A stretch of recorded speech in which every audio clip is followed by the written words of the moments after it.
পুরুলিয়ায় ভয়াবহ পথ দুর্ঘটনায় মৃত ৯ জন।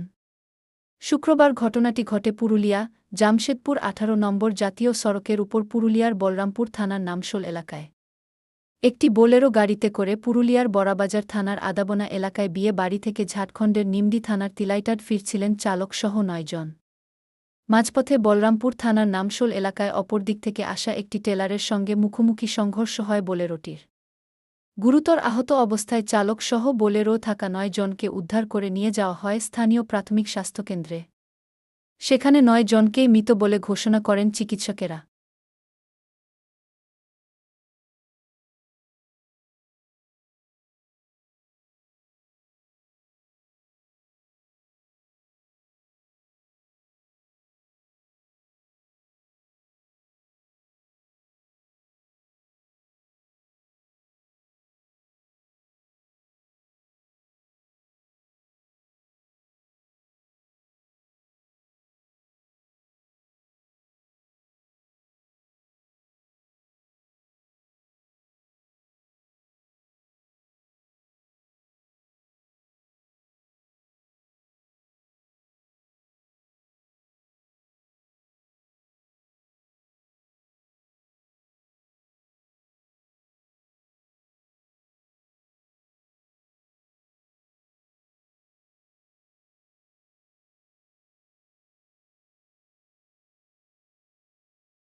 ঘটনাটা ঘটেছে মোটামুটি একটু আগে, আধা ঘন্টা আগে। পুরুলিয়া দিকে গেলে একটা বোলেরো আসছিল, আর এই দিক থেকে সম্ভবত এই গাড়িটা আসছিল এলপি, আর এই মুখামুখি এইখানে ধাক্কা লাগার পরে বোলেরো যতজন প্যাসেঞ্জার ছিল মনে হয় ডেটেই হয়ে গেছে সব।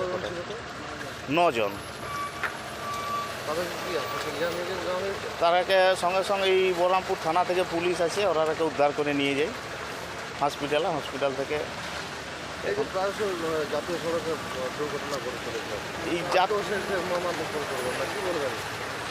এই জাতীয় সড়কে প্রায়ই তো ঘটে যাচ্ছে। এইখানে কিছুদিন আগে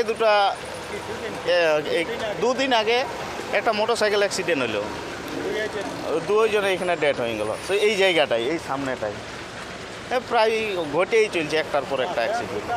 যাই হোক, এটা রোডটার দোষে এই যান চলাচল অতিরিক্ত হওয়ার জন্যে ঠিক বুঝতে পারছি। আমরা সবাই চাইছি যে এই রোডটা মানে সেপারেট দুটা করে দেবো, মাঝে একটা বিট দিয়ে দুটো যেমন আলাদা করে দেওয়া হয়। হ্যাঁ, এইটাই 4 লাইন যেমন হয়ে যায়। 4 লাইন না হওয়ার জন্যেই অ্যাক্সিডেন্টগুলো মনে হয় ঘটছে, আমার মনে আছে। নাহলে এত অ্যাক্সিডেন্ট হওয়ার কথা নয়। বরযাত্রী গাড়ি ছিল সম্ভবত, মনে আছে। 9 জনেই স্পট ডেট হয়ে গেছে। আগে এরকম বহুবার হয়েছে, সামনেটা হয়েছে, এইখানে একবার হয়েছে রাতের দিকে। মোটর সাইকেল ওটাও স্পট হয়ে গেছে একদম। মানে গাড়িগুলো তো খুবই স্পিড থাকছে, রোডটাও ফাঁকা, এই কারণে মনে হয় অ্যাক্সিডেন্টগুলো বেশি ঘটছে। তবে আমার মনে হচ্ছে অ্যাক্সিডেন্ট ঘটার কারণটাই 4 লাইনটার জন্যে। 4 লাইন না করার জন্যেই অ্যাক্সিডেন্টগুলো বেশি ঘটছে। সীতারাম মাহাতো আমার এইখানেই বাড়ি, নামশোল।